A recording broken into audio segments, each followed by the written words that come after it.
What is up guys? Welcome back to our channel. And yeah, for today's video, another video na naman ang gagawin natin. And for today, mag-share ako sa inyo ng job opportunity na meron dito sa Nova Scotia nang kapag apply sila ng LMIA and merong ako din i-share sa inyo ng approved na yung LMIA nila. Katulad din ng trabaho ko dito, isang fish plant laborer dito sa Nova Scotia, Canada guys. So, samahan nyo ako guys at i-share ko sa inyo yung magandang balita para makapunta na din kayo sa mga nangangarap na magpunta dito sa Canada. Let's go! Ganyan, bago tayo magsimula dun sa topic natin for today, maglilinis muna tayo ng sasakyan dahil magandang panahon. At kakagaling lang din kasi ng sasakyan natin sa garahe. Hi Dave! Ayun, ang ating amo, ang may-ari ng ating kumpanya ay dumaan. Ayun nga, gaya ng sinabi ko guys, pine-prepare natin yung sasakyan natin para sa dadating na winter. Sa ngayon, ang panahon is fall pa lang. So, maybe November or December mag-i-start na ang winter natin guys. So, ang sasakyan natin, pina-undercoat na natin. Pakita ko sa inyo guys kung ano ba yung undercoating na ginagawa dito sa Canada para ma-prevent yung mga rust na pwedeng mangyari sa sasakyan nyo.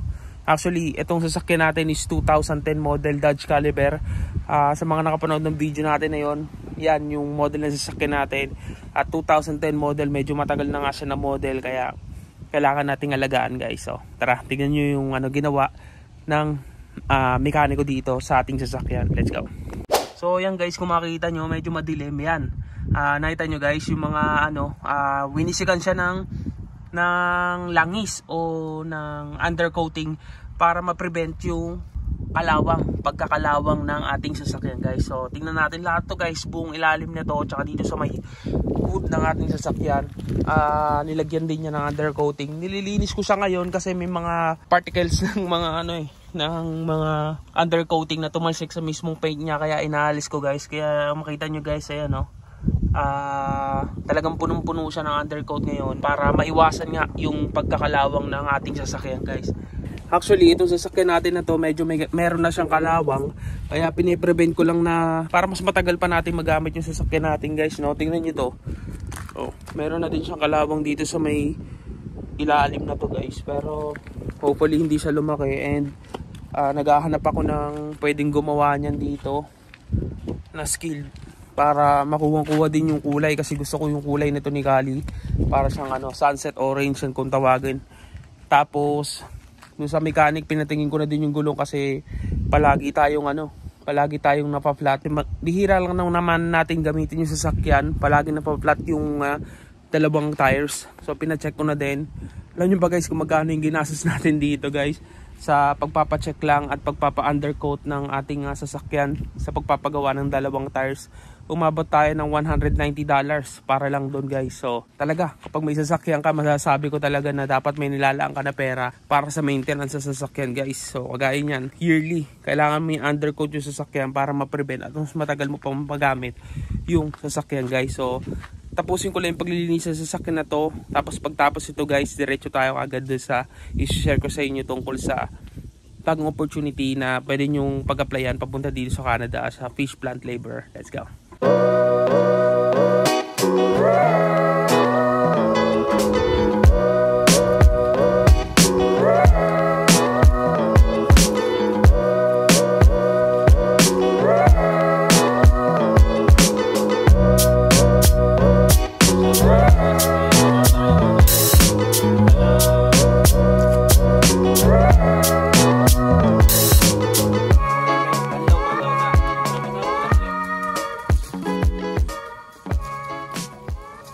A few moments later. What is up guys? Welcome back to our channel.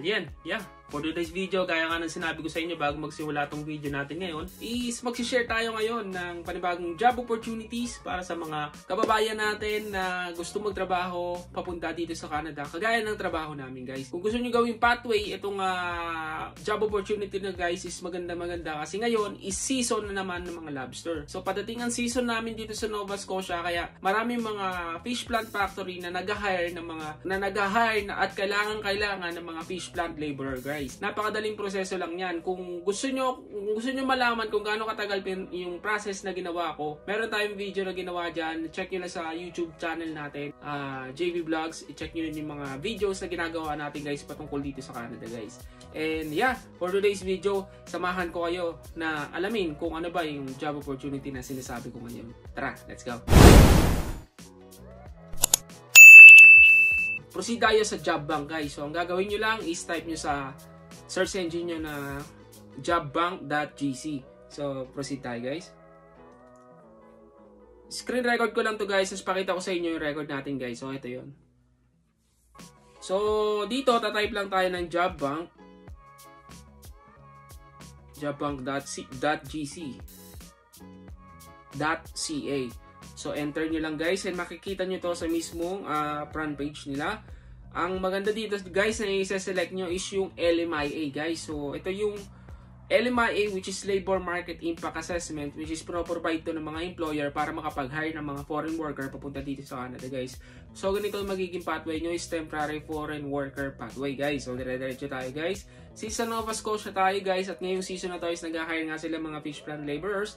Click natin guys yung Nova Scotia. Tapos lahat ng mga job opportunities na provide ng LMIA dito sa province ng Nova Scotia is lalabas lahat guys. Kagaya na ng cook, bookkeeper, line cook. And nga, magpo-focus lang tayo sa fish plant worker. Kagaya na nga ng trabaho ko dito sa Canada guys. Para meron mga idea yung mga kababayan natin na gusto mag-apply o may mga experiences sa factory worker dito sa Canada. O nga pala guys, kahit high school graduate is pwede kayo mag-apply dito sa as a fish plant laborer dito sa Canada guys. So proceed tayo guys. Ayan, kanina kasi na-check ko na to at papakita ko sa inyo kung ano yung mga na-check natin guys. So makikita mo din dito sa section na to guys. Yan, kung makita nyo, ito sa tinuturo ng araw, LMIA pending, which is ang ibig sabihin nito guys is nag-apply pa lang sila ng LMIA, hindi pa approve. Ito naman yung mga LMIA approved na, which is ready na sila makapag-hire ng foreign worker para makapunta dito sa Canada guys. So check natin guys yung mga LMIA approved. So ito yung mga LMIA approved. Ang LMIA approved sa fish plant laborer is ito sa Captain Choice Lobster Limited. So click natin siya guys. So pagka-click mo dito guys, makikita mo itong section na to, yung may kulay gray na araw na bilog.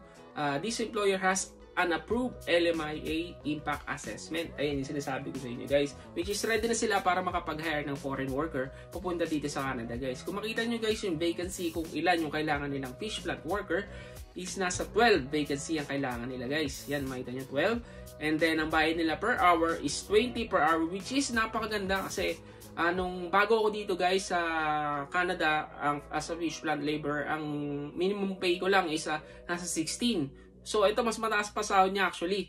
Mas mataas pa yung per hour niya sa akin ngayon, sa sinasahod ko ngayon. Napakagandang opportunity nito. So ayan, seasonal employment and full time. Ang disadvantage lang dito guys at advantage dito sa pag-apply as a fish plant laborer, dito sa mga company na to, merong mga ang pasok nila is talagang dire-diretso, 12 hours, 8 hours, nakasarayan kasi natin na ganun. Pero dito as a seasonal worker, minsan wala ka talagang pasok, minsan meron kang pasok, minsan sobrang daming pasok. At ito naman, ang mga job na to is talagang on-call lang siya guys, wala siyang specific time. Hindi ko nila lahat pero kadalasan ng mga fish plant companies ganun guys, kasi nga live lobster yung inahawakan natin, and then nagdi-deliver sila international. Yung oras natin dito sa Canada and then yung oras sa international like China, mostly yan din deliver nila. Kadalasan ang hinahawakan ng mga fish plant laborer dito sa Nova Scotia guys is kung hindi sa fish, sa lobster, common. So ito guys, job details ito guys, yeah, makikita nyo guys, English, makikita nyo sa education, no educational needed. Experience, hindi mo kailangan ng experience, kaya nila mag-train. So yung task and responsibility ito guys, unload fish, yan, pwede nyo nang basahin dito guys. And eto, kung mapapansin nyo yan, who can apply to this job? Ito ay pwede nyo ding applyan. Pwede kayong mag-try, magpasa sa kanila ng resume. Ito, click mo lang to, show how to apply. Tapos yan, pwede na kayong mag-apply dyan guys. So, check pa tayo ng iba guys para makita nyo guys kung ano pa yung ibang opportunity ng fish plant laborer dito sa Canada guys. So, balik tayo doon. So hanapin naman natin yung mga ano pa lang, pending. Sama na natin yung pending. Tapos proceed tayo sa paghahanap ng fish plant processing worker. Eto, kaka-post niya noong August 31, fish processing plant workers. O to, napakadami nang hinahanap guys. So 55 vacancies ang kailangan nilang workers papunta dito sa Canada. Ang in-apply pa lang nila to guys, so hindi pa to approve. Possible lumabas siya kasi within 3 months kasi yan pinaprocess yung LMIA. Possible lumabas na siya. August, September, August, October, ano ba? September, ano ba? Basta yun. Hindi mo alam yun. August, September, October. October, possible lumabas na siya. Ngayon, siguro. Kasi kailangan nila mag-post 1 month before na dito sa job bank para katunayan na hindi sila makakuha ng workers dito sa Canada. Kailangan nilang gawin yan ahead of time bago sila makakuha o makapag-apply ng LMIA guys. So, yun nga guys. Kung paano mag-apply dito sa job opportunity nito guys, pag-usapan muna natin yung sahod. So, ang sahod niya is $15. Mas mataas siya ng 50 cents sa basic pay dito sa Canada guys. So, yung 30 to 40 hours per week. Permanent employment. And gagaya ng sinasabi ko. Day, evening, weekend, overtime, early morning or morning. Diba? Iba-ibang oras siya guys. And then, ang job details ito guys. Yan. English or French is pwede. Education, no education degree, certificate of diploma, okay lang. High school graduate, pwede guys. Experience, di mo kailangan na may experience guys, kaya hindi mo na kailangan mag-practice pa ng hiwa-hiwa dyan, magpilay-pilay. Hindi na kailangan sila magti-train sa inyo guys o dito sa company nila. Ayan, ang pinaka-task mo dito guys is cut, clean, trim, fish, seafood. Possible lang job mo dito guys is fish. Fish canning ano. Experience and specialization, equipment and machinery experience. So, fish canning and cooking machine. So, ito kadalasan guys siguro, ang ginagawa dito guys, yung mga naglalagay sa can ng mga fish, no?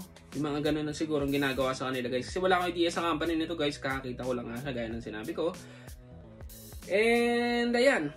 Ang sabi dito, this employer promotes equal employment opportunities for all job applicants, including those self-identifying as member of this group, indigenous people or newcomers in Canada. So, who can apply this job? Nakalagay na naman to guys. Gaya ng sinabi ko guys, pwede kayong mag-apply. I-try nyo lang, pasahan nyo lang. Walang masama. Walang masamang mag-try. Malay nyo, di ba? Mag-apply sila. Mag-hire sila ng foreign worker kung wala talaga silang makuha dito sa Canada na permanent residency o local na ninirahan dito sa Canada guys. So, show how to apply. Eto guys, by email siya. Magpapasa kayo ng email niya ng email dito sa email address na to. And kung gusto niyo mag-apply in person, just in case nandito kayo sa Canada o sabihin na natin mga visitors visa na gusto mag-apply papunta dito na gusto lang makakuha ng work permit para hindi na extend guys, no? So dito pwede kayo mag-try guys, since LMIA approved naman na siya. Nag-a-apply siya ng LMIA, pwede nyong tanongin yung details kung paano kayo makakapasok sa company na to guys. So yan, magandang opportunity yan para sa mga visitor na gustong mag-apply as gusto mag-apply ng trabaho pupunta dito sa Canada, mapalitan yung visitors visa nila to work permit guys. So ito isang chance nyo yan guys na pwede nyo applyan. So yun guys, isa lang yun sa dalawa na pwede nyo applyan dito sa Nova Scotia, Canada guys, na fish plant worker. Actually marami pa to guys, hindi ko na iisa-isahin, pero lahat ng link na to guys is bibigay ko sa inyo. Lahat ng nasa link na yan guys is ibibigay ko sa inyo para magkaroon kayo ng opportunity na makapag-apply papunta dito sa Canada. Disclaimer lang guys, lahat ng binanggit ko sa inyo guys is hindi ako affiliated sa kanila. Sinishare ko lang sa inyo yung idea natin kung paano nga ba mag-apply through job bank, paano makahanap ng employer through job bank, and paano makahanap ng LMIA na makakapag-apply sa inyo, makakapagbigay ng trabaho papunta dito sa inyo sa Canada guys. So, yung guys, yung link check nyo sa description box below. Ilalagay natin yan guys. And maglalagay din ako ng mga link ng mga videos na ginagawa ko papunta dito. Patungkol dito sa Canada guys. Marami tayong mga video dyan na ginagawa tungkol sa buhay-buhay natin dito sa Canada guys. And I hope na mapanood nyo din yun guys. And kung nakatulong tong video na to sa inyo guys, please give this video a like. And please comment down below. And click the notification bell para lagi kayong updated sa ating mga susunod na ilalabas nating video guys. And I hope makita ko kayo dito guys soon. And excited ako maibalita sa inyo yung sinasabi kong good news. And hindi pa dito sa vlog natin na yun guys. And I hope makita ko kayo nga soon dito sa Nova Scotia. Kita-kita tayo guys just in case na ma-employ kayo dito sa Nova Scotia, Canada. Alinman dun sa mga job opportunity na na-share ko sa inyo guys. So, kita-kita tayo sa susunod guys. Have a good one!